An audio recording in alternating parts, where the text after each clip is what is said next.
Esta primera parte de la clase quiero retomar el ejercicio que hicimos la sesión pasada, que fue la estimación de un modelo ordinal bajo este escenario. Supusimos que nuestro problema era determinar si un videojuego podía caer en algunas de esas cuatro categorías. Entonces, digamos, el proceso que seguimos fue resolver este problema, lo cual implicaba resolver esta partición, este esquema de partición de una distribución y encontrar quiénes son los valores que particionan cada uno de estos, digamos, el valor de del soporte donde está la distribución, y entonces encontrar las particiones. De hecho, es parte de la discusión que quiero tener hoy. Y bueno, lo único que me falta para cerrar este ejercicio es encontrar ahora los efectos marginales.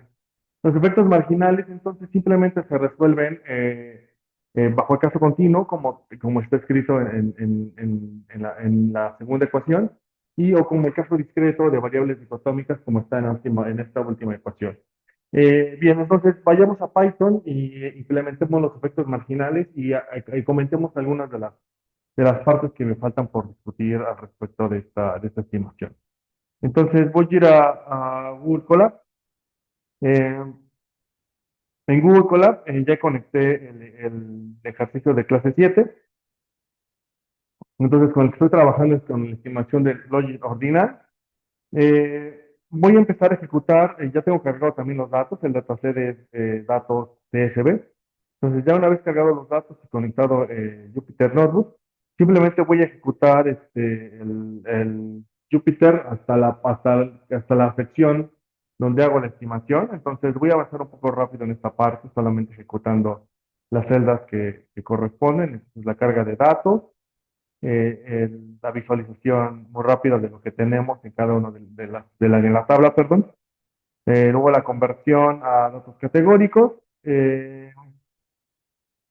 Y luego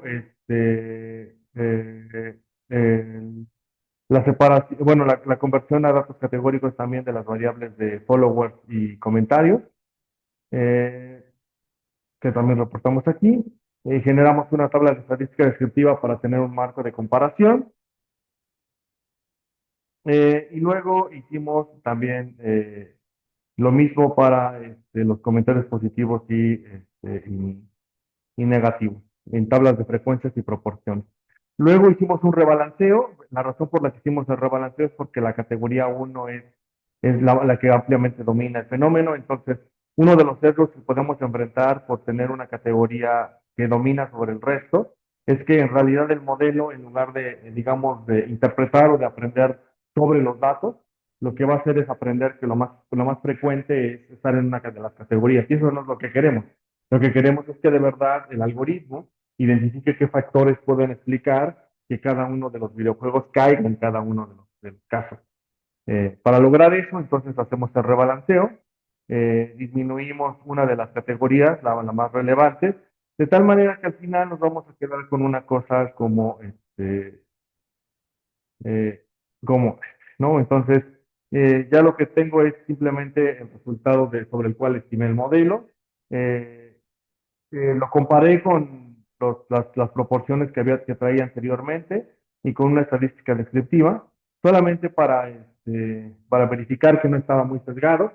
Entonces, como ustedes notaron, la sesión pasada lo comenté, sí tenemos un poquito de sesgo. Habría que ver cómo podemos corregir o a lo mejor eliminar ese posible riesgo, entonces, del sesgo que podemos generar. Al final, lo único que hice fue estimar, lo hice a través de un modelo Logit ordenado, y bueno, y aquí es justamente donde me quiero detener ahorita. Entonces, la sesión pasada les platiqué que estos fueron los resultados, pero una cosa que me faltó comentar fue platicarles que esto que están aquí son las particiones. Entonces, esta última sección, déjenme hacerlo un poco más grande. Esta última sección lo que hace es que estos coeficientes que están aquí son la partición que se está haciendo de la función de densidad. Entonces, lo que está ocurriendo o lo que nos está diciendo la estimación es que si yo pudiera mirar a toda la distribución digamos, del modelo subyacente, entonces déjenme, vamos a hacer ese pequeño gráfico.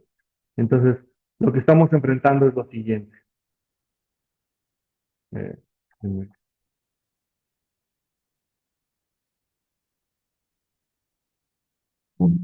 Entonces, recuerden que en análisis de los modelos estos ordenados, en realidad lo que estoy asumiendo es que hay un modelo subyacente que le llamé Y pelitos, que es igual a X por beta. Entonces, todos los factores que estoy diciendo que explican el fenómeno de videojuegos, eh, igual Y por beta y más, perdón, déjenme, lo escribí bastante rápido.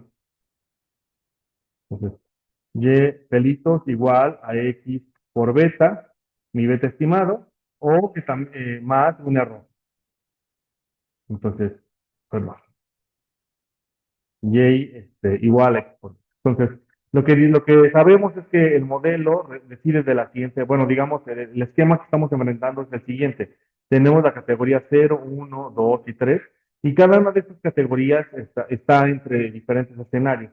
Por ejemplo, la categoría 1 quiere decir que el modelo subyacente Y pelitos está por encima, está por debajo, perdón, de una constante alfa 1. Entonces, digamos, todos los videojuegos que van a estar dentro de la categoría 1 es porque su modelo subyacente vale Y menor que 1. Todos los que están en la categoría 1 pues, son aquellos en que su modelo subyacente es menor a alfa 2, pero mayor a alfa 1. Todos los que están en la categoría 2 es porque su modelo subyacente es menor a alfa 3, pero mayor a alfa 2. Y por último, los que están en la última categoría son porque son superior a alfa 3.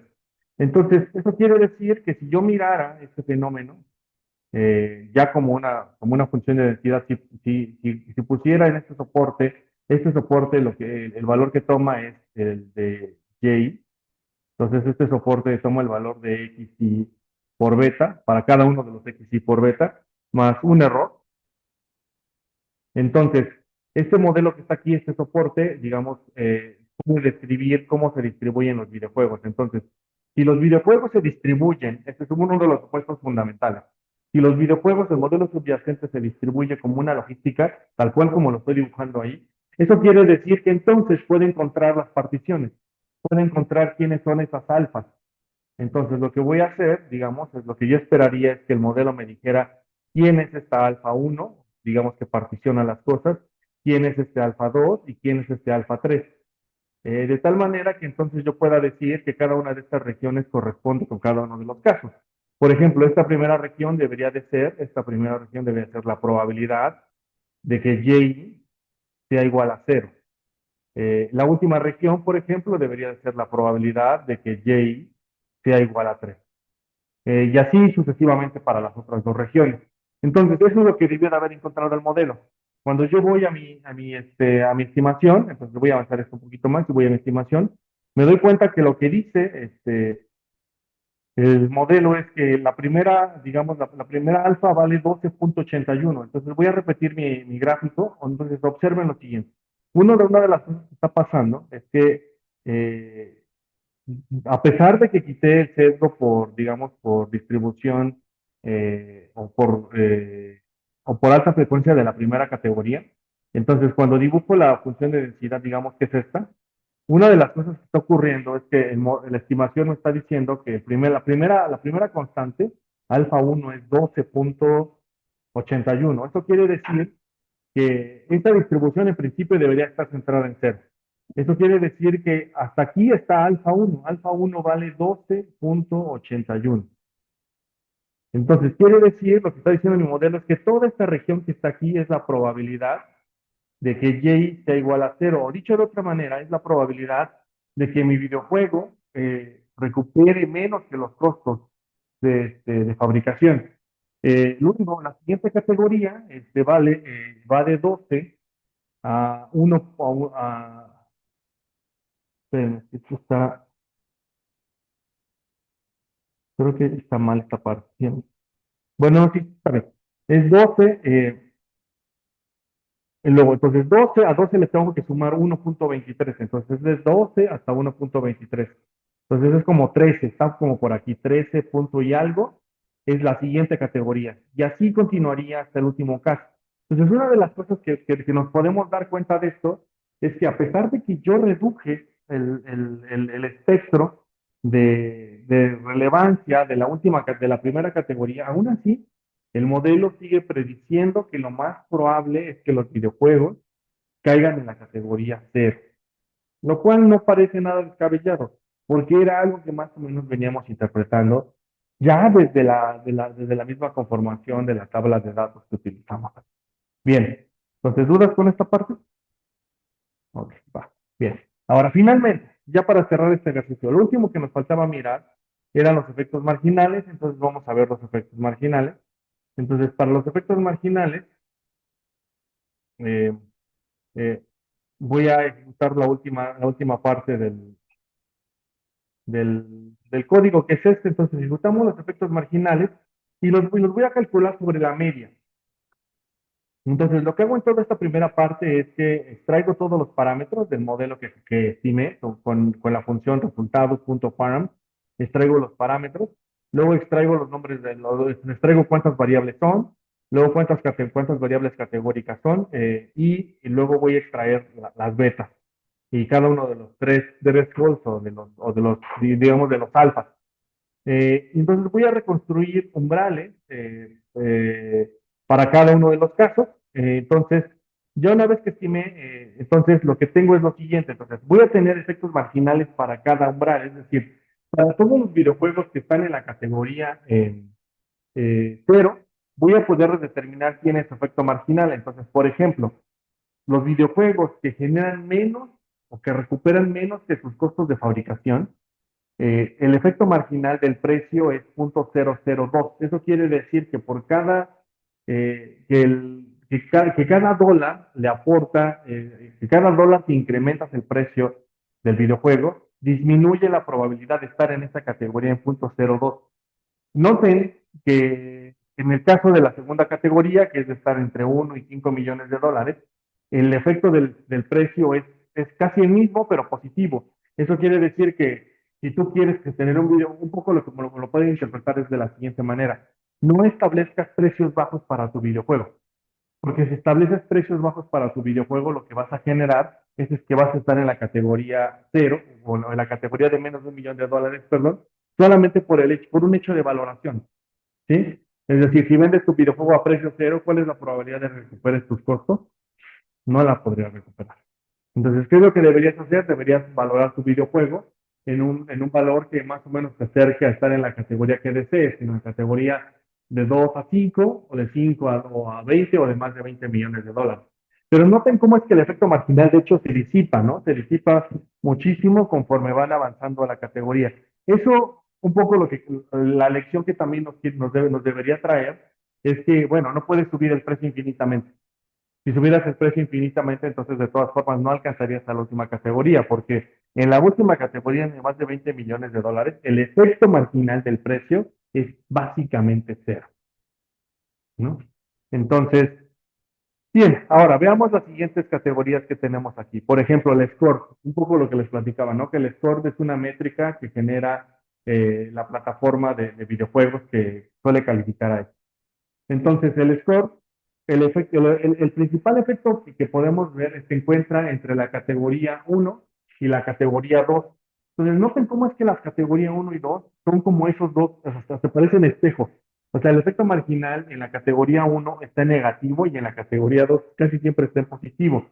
Esa es una de las cosas que nos llamó a nosotros cuando hicimos este proyecto, nos llamó mucho la atención y nos llevó a la conclusión de que le tuvimos que decir al cliente que los datos que él tenía, en realidad lo único que le podían permitir predecir era si su videojuego iba a recuperar los costos o no.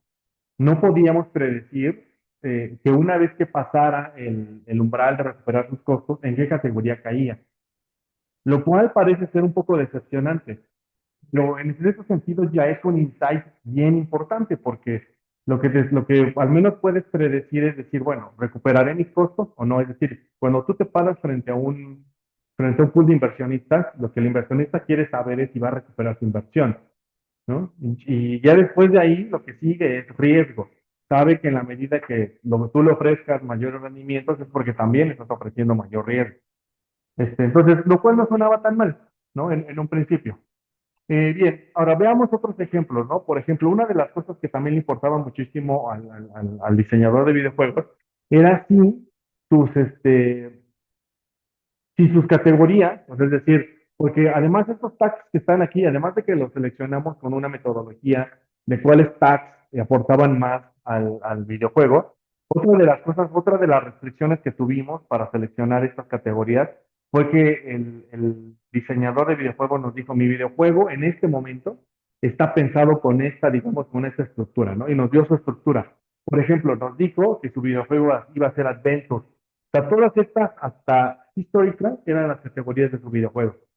Es decir, él pensó en un videojuego que iba a ser Adventure, Single Player, Historia Rich, o iba a ser de horror, de 3D, iba a ser de supervivencia, iba a ser histórico, ¿no? Concretamente iba a ser un videojuego, todavía lo recuerdo un poco, iba a ser un videojuego centrado en la época de la conquista en México, ¿no? Entonces, era más o menos por ahí donde iban a ubicar este videojuego.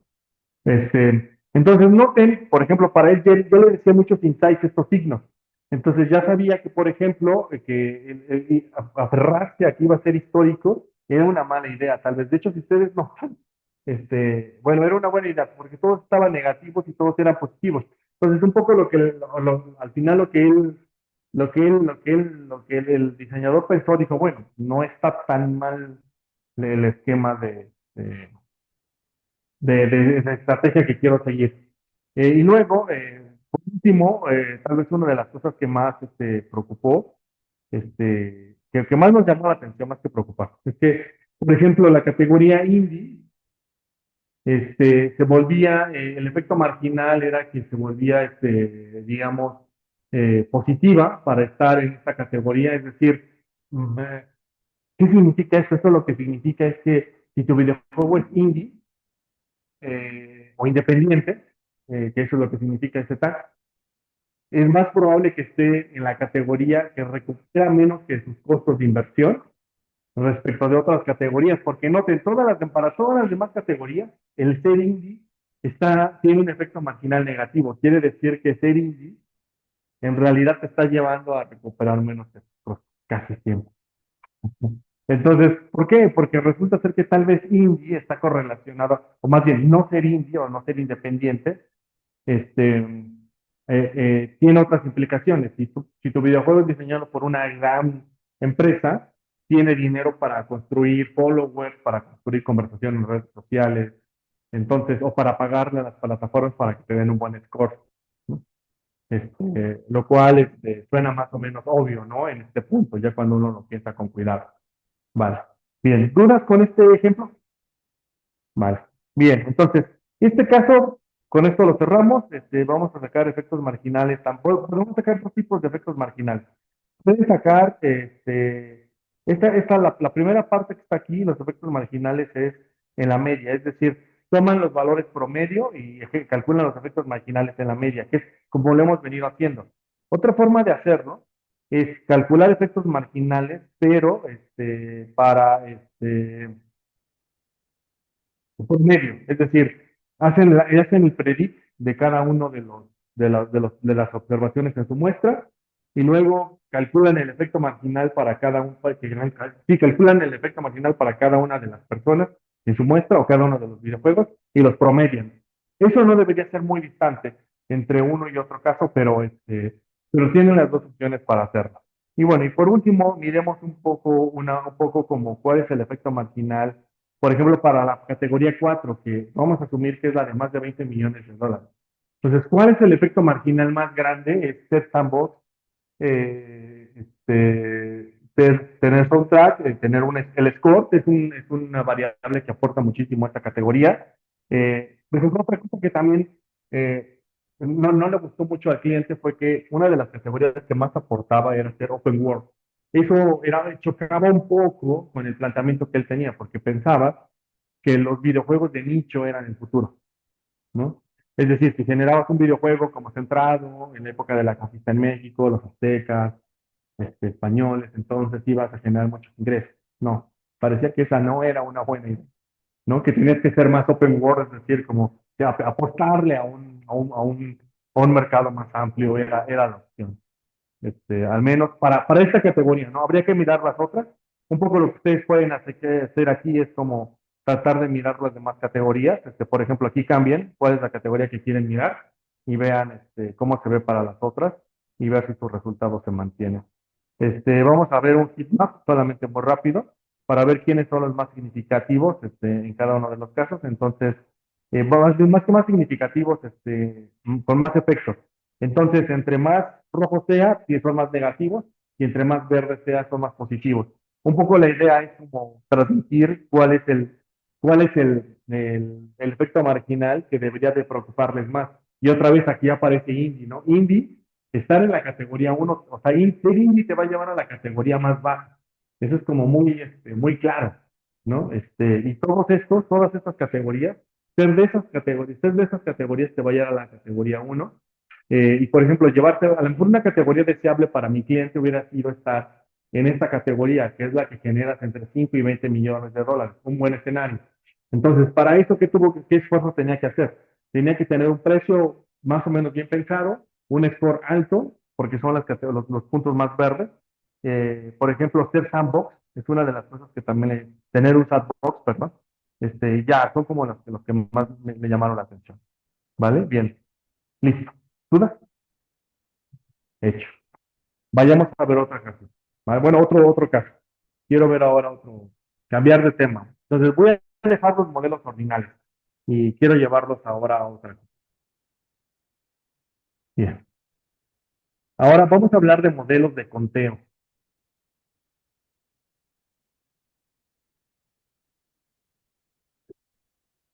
Vean, esto es una cosa bien interesante.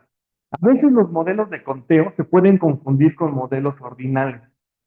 ¿Por qué? Porque los modelos de conteo también son ordinales, vamos a llamarlo así.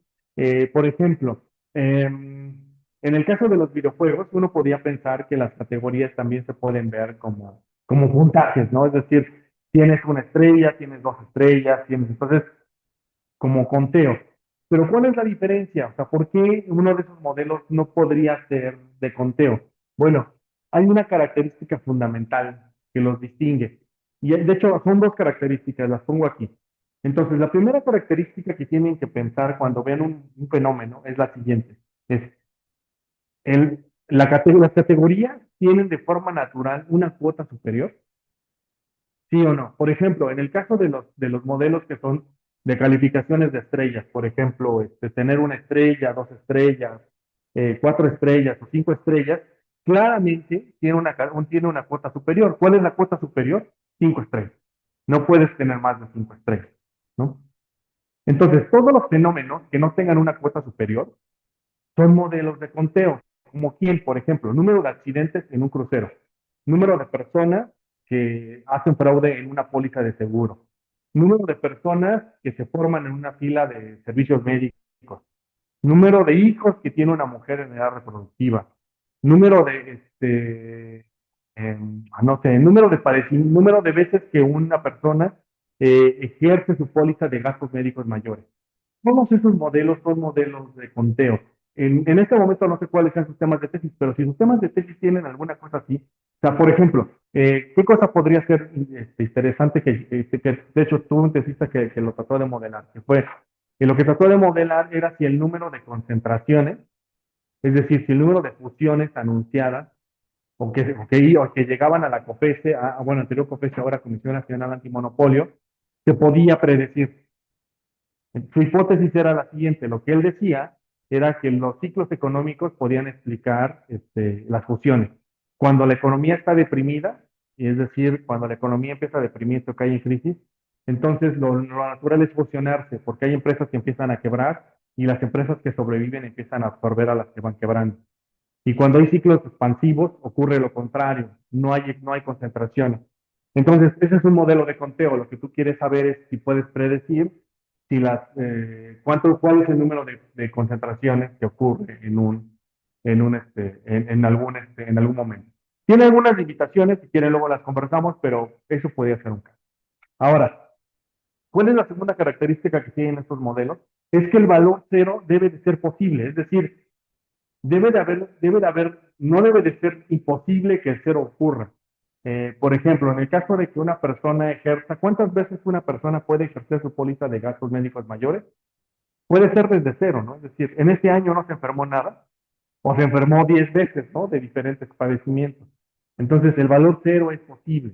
Entonces, sí, entonces ya, si esas dos características se cumplen, entonces ustedes están ante un fenómeno que puede ser modelado como de conteo. Ahora, ¿cuáles son? Si es un modelo de conteo, se puede modelar bajo diferentes escenarios, pero ustedes seguramente conocen esta función que se llama función de densidad de Poisson. Cuando ustedes tomaron su curso de estadística, les dijeron que había una función de densidad que se llamaba Poisson. Y si alguno recuerda o alguna persona recuerda por qué modelaba la función de densidad Poisson, ¿alguien? O nada. Bueno, solamente recuerden eso. Recuerden de las básicas. La función de densidad Bernoulli, de hecho ya la vimos, modela situaciones 0 y 1. Son los modelos Logit y Probit. ¿Sí? De hecho, eso tampoco lo que quiero que vean es eso. Estamos en ese escenario, es decir, los modelos Logit y Probit se modelan como si fueran un diseño Bernoulli. Es lanzar una moneda, éxito o fracaso. Eso lo vieron en estadística 1.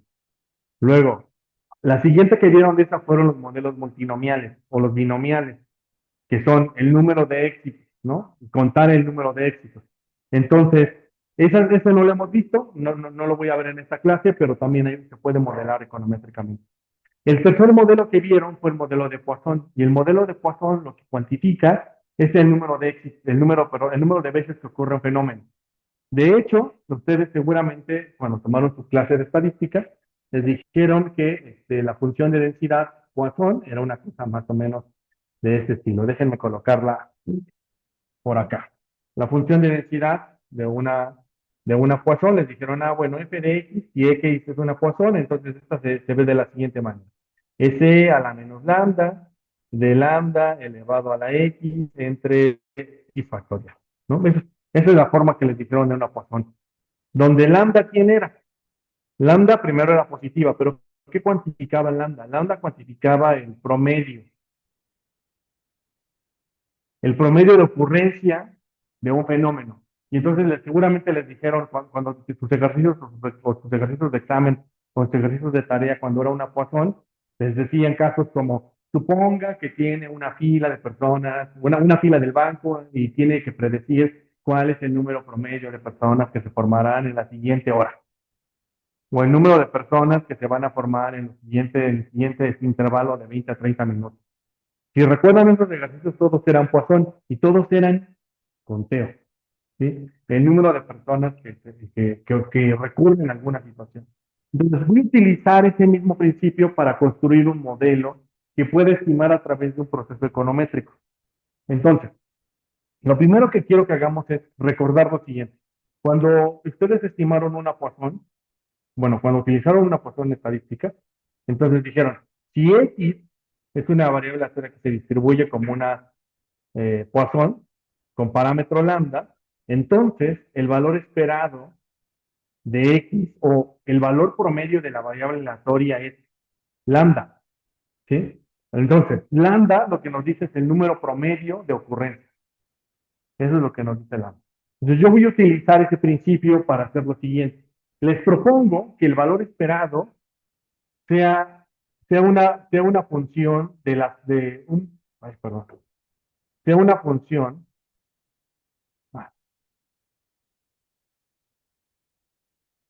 Les propongo que el valor esperado sea este, amigo, que este sea lambda, que lambda sea una función de los factores X. Entonces, pensemos en un escenario. Lo que voy a hacer en esta clase, por ejemplo, voy a utilizar un ejemplo de mujeres en edad reproductiva en Botswana, y lo que voy a tratar de hacer es predecir el número de hijos que tuvieron esas mujeres en edad reproductiva en Botswana en un intervalo de tiempo amplio. Entonces, lo que estoy diciendo es lo siguiente: para determinar a lambda, lo que quiero saber, lo que quiero encontrar son factores explicativos del fenómeno. Pueden pensarlo también como en este caso. Supongan que lo que están haciendo es ustedes están trabajando para una aseguradora y ustedes están modelando el número de personas que promedio debería de afiliar por ejemplo, su fuerza de venta, el número de personas promedio que debería afiliar cada una de las personas que andan en la calle asegurando personas, promedio diario, ¿no? Y supongamos que ustedes determinan que el número promedio debería de ser 2. Es decir, cada uno de sus agentes que vende seguros debería de afiliar a 2 personas al día en promedio, ¿no? ¿Cómo llegan a esta conclusión? Bueno, pueden mirar toda la tabla histórica y decir el promedio ha sido 2 personas. O lo otro es pueden mirar toda la tabla histórica y ver qué factores explican cada caso, por ejemplo, y pueden tratar de interpretar. Si mi agente de seguros se paró en Reforma, a lo mejor asegura 5. Pero si mi agente de seguros se para en la zona industrial de Azcapotzalco, a lo mejor asegura 1, porque el perfil es distinto, ¿no? Normalmente las personas que trabajan en las zonas de fábricas no circulan a veces ahí en la calle, entonces que te encuentres a alguien en la calle ahí no es muy poco probable, pero si caminas por Reforma, seguro te encuentras a 50 personas en los siguientes 30 minutos, ¿no? Entonces les puedes ofrecer un seguro, por decir algo, ¿no? Asumiendo que todavía el modelo siguiera siendo eso. Entonces, lo que queremos hacer es esto, es predecir si este lambda es explicado por las características del fenómeno. Entonces, esa es la ventaja que estoy ganando aquí por modelarlo así. Entonces, si lambda va a ser una variable que depende de x, entonces puedo regresar a mi estructura de una función de densidad Poisson y decir que entonces mi función de densidad Poisson es así. Entonces, la función de densidad ahora es una variable y que yo quiero explicar, que depende de que es igual a e, a la lambda, pero lambda en este caso va a ser mu de x, por mu de x elevado a la y entre y factorial. Es una Poisson vil vulgar. No tiene mayor cambio. ¿Sí? ¿Hasta aquí duda? Ok. Va, bien. Entonces, ahora, otra cosa que voy a hacer, y eso solamente es por propósitos numéricos, es que voy a asumir que mu tiene esta forma. ¿Por qué? ¿Por qué quiero que tenga esta forma? ¿Y por qué no quiero que sea? Porque alguien me podría decir, bueno, ¿por qué no asumes que mu? O sea, ¿por qué no asumes que mu de x es simplemente x por beta? Como si fuera una regresión biliar. Bueno, no lo quiero hacer así porque este x por beta puede darme valores positivos o negativos. Y yo quiero que mu sea el valor promedio de mi modelo de conteo. ¿Y qué les dije? Mu es la aproximación de lambda. ¿Y qué característica tiene lambda? Es que lambda no puede ser negativo. Entonces, ¿cómo garantizo que no sea negativo nunca este caso? Lo elevo al número. Entonces, si lo elevo al número e, entonces puedo hacer una aproximación de lambda que aseguro que nunca sea negativa y que además va a capturar la información que yo necesito. Bien, entonces, dicho esta restricción, entonces lo que sigue es simplemente establecer el modelo. Entonces, bueno, otra, digamos, una pequeña nota, ¿no? Pequeña nota al pie. Si ustedes recuerdan, la varianza en el caso de una Poisson es igual a la esperanza.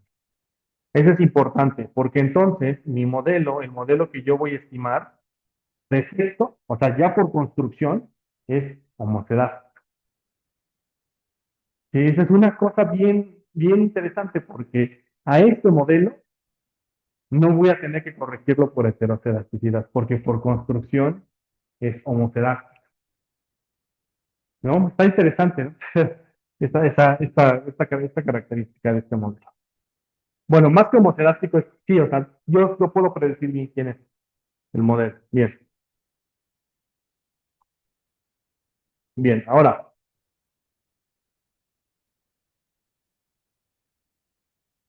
entonces, lo que voy a hacer es lo siguiente. Voy a,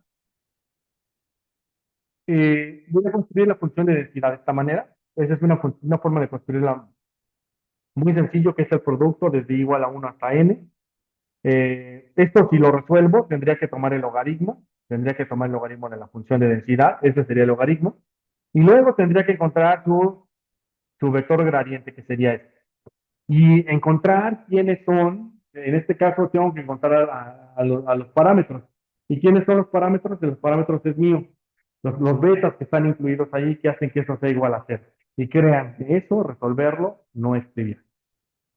Entonces, ¿qué es lo que vamos a hacer? Se lo vamos a dejar a la máquina. La máquina va a resolver numéricamente. Nosotros no lo vamos a resolver. De hecho, no hay una solución analítica fácil para este problema. Entonces, yo no les recomiendo, digo, lo pueden intentar, pero no suena fácil que lo puedan resolver. Y seguramente va a haber muchas dificultades en el camino. De hecho, no lo van a poder despejar cuando lo quieran resolver. Igualar a hacer, resolver las betas, eso no va a ser fácil. Y no creo que se pueda, de hecho. Sí, no se va a poder.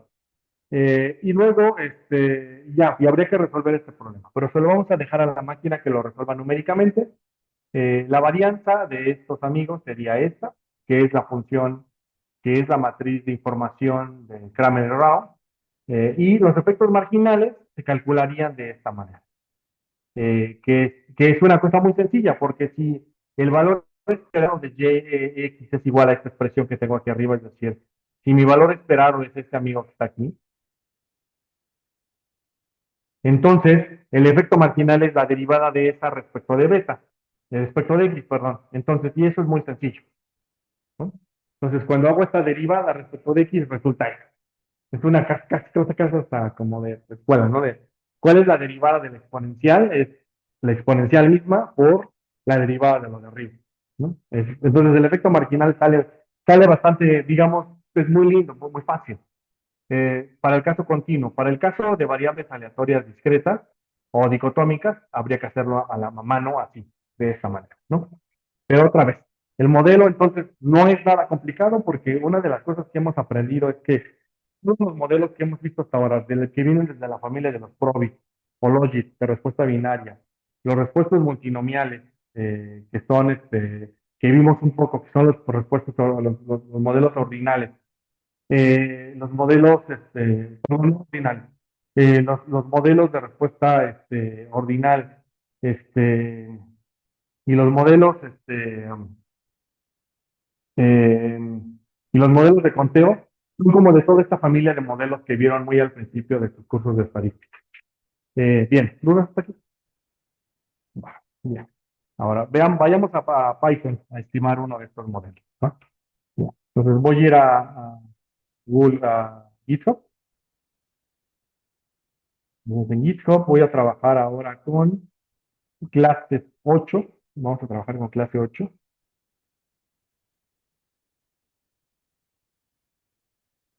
Y voy a trabajar con Poisson Regress. Entonces, vamos a conectar esta cola y también descarguen el dataset, lo van a necesitar, el que se llama fertil.dat. Entonces, vamos a cola, vamos a conectar mi GitHub, este, y vamos a necesitar el dataset que está aquí, ¿no? Que se llama fertil2.dta.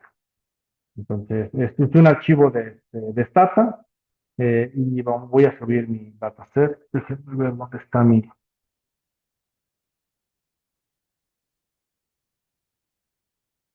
carpeta. Aquí está.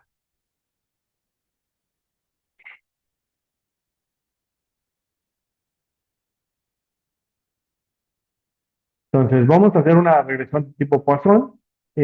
Aquí lo nuevo en términos de bibliotecas es únicamente nada, en realidad todo esto lo hemos ocupado alguna vez. Ninguna de estas bibliotecas es nueva, ¿no? Todas están, ya lo hemos ocupado alguna vez. Ahora voy a leer el dataset, que es fertil.dta, que son estas variables, casi todas son variables dicotómicas, entonces tengo el mes, todas, esta es una tabla de datos de mujeres, este, en edad reproductiva, y con sus características. Entonces tengo mujeres, su mes de nacimiento, su año de nacimiento, su edad, esta variable electric, radio, TV, bicycle, son variables de infraestructura del hogar. Entonces, un poco lo que quiero que también vean, este es un dataset que se formó, es bastante viejito, es como por ahí, se debe haber conformado como por ahí de los, ¿qué será? Déjenme, pues de los 90, finales de los 90, más o menos, como por ahí fue donde se construyó este dataset, 90, si no mal recuerdo, porque creo que el paper no lo puse ahí, pero se los busco y se los anoto ahí. Entonces, en aquella época, en los 90 más o menos, una de las cosas que le ocurre a las encuestas que se hacen en los hogares es que a veces, y todavía ocurre hoy, pero en aquel momento era más claro, las personas cuando se les pregunta sobre su ingreso suelen mentir. Entonces, si tú le preguntas a una empresa, a una persona, oye, ¿me puedes decir tu ingreso? Normalmente no lo dicen o te mienten. Y por ejemplo, en aquel momento era simplemente porque no querían decirlo o no querían mencionarlo. En el mundo en general. En el mundo hoy en día hay otras formas de aproximar ingresos, pero en particular en economías como la mexicana, donde cuando te preguntan de ingreso en la calle, pues obviamente no te lo dices, no sabes si es alguien que te quiere hacer algo, ¿no? Entonces no le dices tus ingresos. Entonces, ese, digamos, es un problema que sigue persistiéndose, pero digamos que lo que aprendimos a lo largo de la historia es que podemos aproximar el ingreso con ciertas variables. Y en este caso, como son mujeres que se les entrevistó en su hogar, se les preguntaba ciertas características del hogar. Por ejemplo, se les preguntaba si tenían electricidad o no tenían, ¿no? Si tenían radio o no tenían, si tenían televisión o no, y si tenían bicicleta o si no tenían. ¿No? Piensen, el dataset es Botswana, los 90, ¿no? O sea, es una cosa bien, este, seguramente con muchas dificultades económicas, ¿no? En Botswana en aquello. Todavía, pero más en aquel momento. Luego, se le preguntó sobre su educación, y se les preguntaban otras características, ¿no? Sobre su educación y sobre su, digamos, su tipo de conformación de principios, vamos a llamarlo, o de tipo de religión, ¿no? Si eres protestante, católico o algún otro tipo de religión espiritista, ¿no? Porque son las tres principales en África, ¿no? Espiritista, protestante o católico. Bien. Bien, entonces aquí están un poco la descripción de las variables. Vamos a ocupar algunas de esas variables para modelar una de las variables que está aquí, que es el número de hijos vivos que tuvo una mujer, que tiene una mujer en edad reproductiva. Entonces, preguntémonos, ¿este es un modelo de conteo? ¿Sí o no? ¿Cuáles son las dos características? La primera es, ¿tiene una cuota superior? Es decir, la variable tiene una cuota superior. Digamos, sí debe de haber una cuota natural superior, o sea, yo no sé, las historias que uno llega a escuchar, por ejemplo, del número de hijos que puede tener una mujer, bueno, o sea, yo creo que tener un hijo cada año es una posibilidad, ¿no? Pero parece que no hay una cuota superior. En realidad sí podría, las mujeres, si dadas las circunstancias, sí podrían llegar a tener más de muchos hijos a lo largo de su vida. Entonces no parece que exista una cuota superior, ¿no? Entonces ya la primera característica se cumple. La segunda característica es el, ¿el valor cero es posible? Sí, ¿no? Sí es posible que haya mujeres que tengan cero hijos. Entonces, bien, esto parece ser un modelo de conteo. A veces, este tipo de casos se llega a confundir con otro, como por ejemplo, eh, si ustedes quisieran modelar el número de hijos que se gradúan de la universidad de una familia, ese no es un modelo de conteo. ¿Por qué? Porque ese sí está topado por la parte superior. ¿Y quién topa la parte superior de este modelo? Ah, bueno, el número de hijos que hayan decidido tener en la familia. Entonces, no sé si me explico, son como es un modelo como en dos etapas, ese que estoy planteando. Primero hay una decisión de cuántos hijos quieres tener y luego viene otro fenómeno de cuántos de tus hijos llegan a la universidad. Entonces, el segundo caso ya no es de conteo, solamente el primero. Porque el primero no tiene cuota superior, el segundo sí. El segundo está topado por el número de hijos que hayas tenido en la primera etapa, ¿no? Entonces, por eso este no puede ser un modelo de conteo. Pero este sí, este caso que tengo aquí sí puede ser un modelo de conteo. Entonces, vayamos a estimarlo. Entonces, bien, voy a utilizar las siguientes variables para explicar el fenómeno. Entonces, voy a utilizar children, va a ser la variable que vamos a explicar. Luego va a venir la educación. Entonces, va a venir los años de educación, la edad y la edad al cuadrado serán variables, digamos, de la persona que explicarán el fenómeno.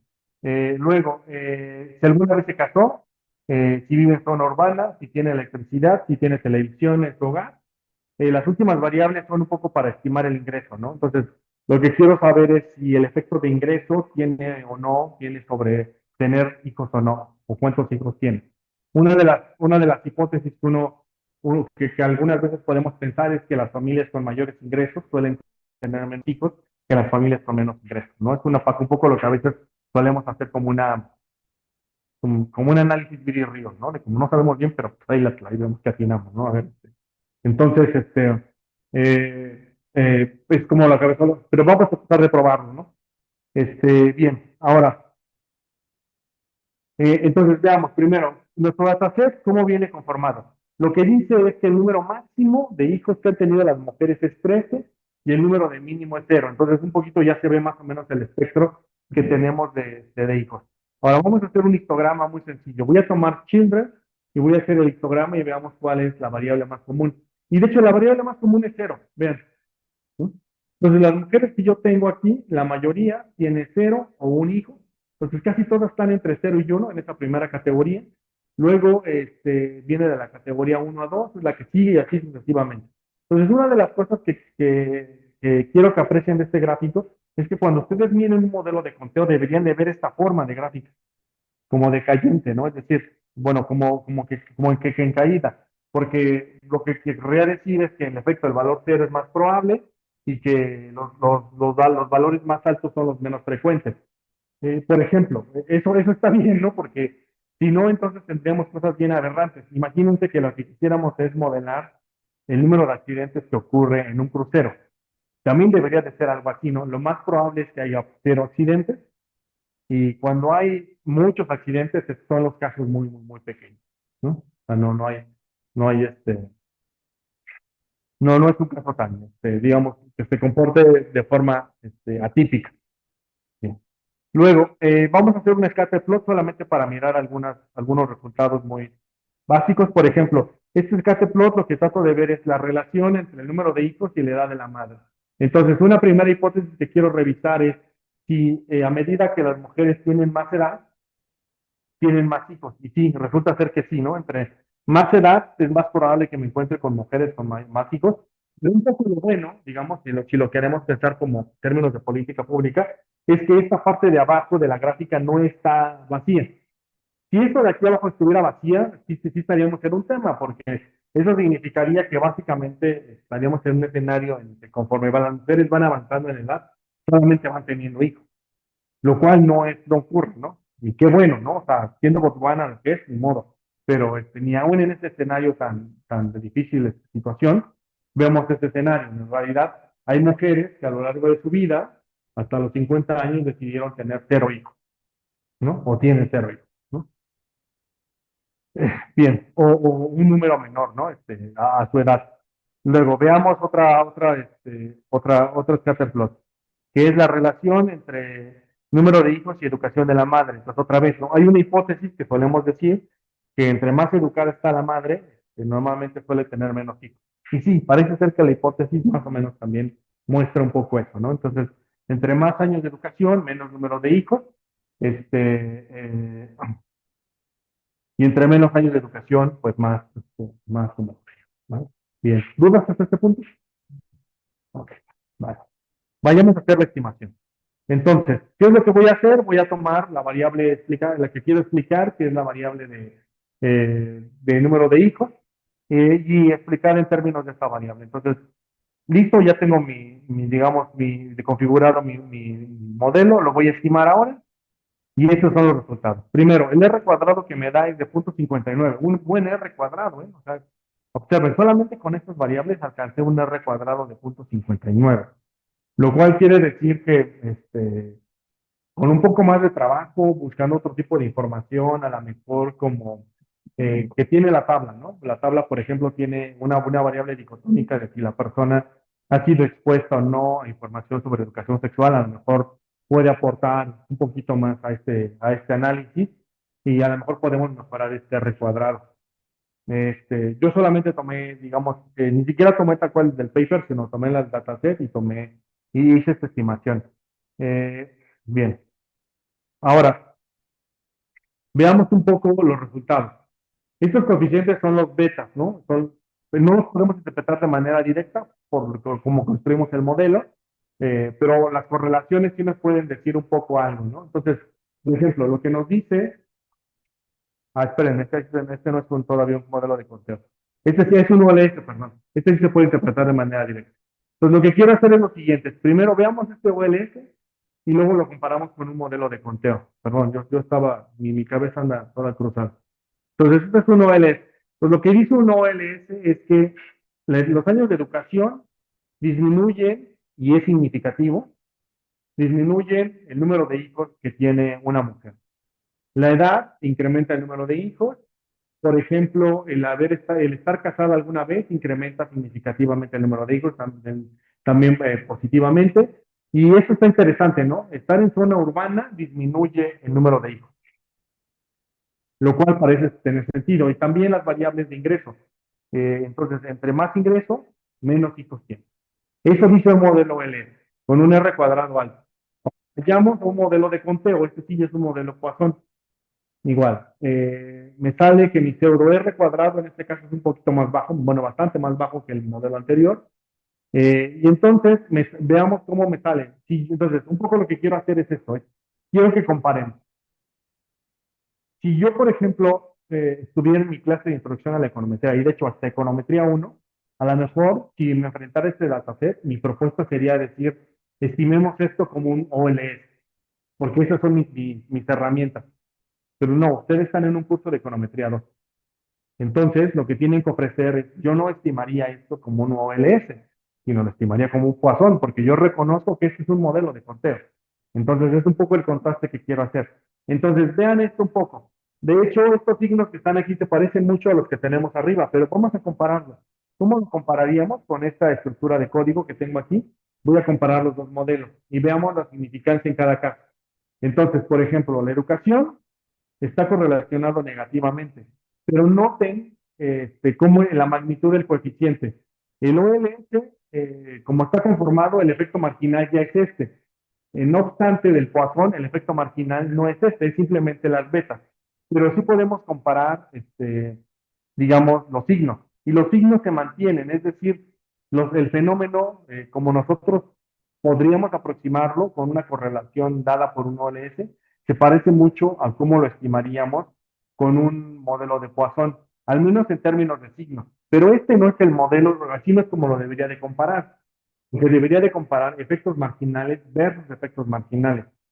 Yo sé que en el modelo de regresión los efectos marginales sí son esos, el modelo OLS, pero el modelo Poisson no son los efectos marginales esos. Entonces los voy a estimar. Para estimar los efectos marginales puedo hacer varias cosas. Por ejemplo, como tengo muchas variables dicotómicas, entonces lo que voy a hacer es esto. Voy a construir, digamos, todos los promedios de las variables que son continuas, como quién, como la educación, la edad y la edad al cuadrado. Todas las demás yo sé que son dicotómicas. Entonces, lo que voy a hacer es generar una tabla que me muestre todas las combinaciones de los diferentes escenarios. Por ejemplo, ¿qué pasa cuando asumo que Ibermar es uno y todo lo demás es cero? ¿Qué pasa cuando Urban es uno y todo lo demás es cero? Y así sucesivamente, todos los casos.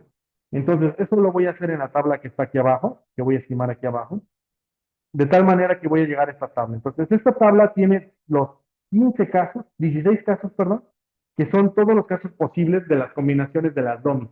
Entonces, por ejemplo, un primer caso es que todos sean cero, un segundo caso es que la de TB sea uno, un tercer caso es que solamente el X sea uno, y así sucesivamente, ¿no? ¿Se entiende esta tabla hasta aquí? ¿Sí? Va.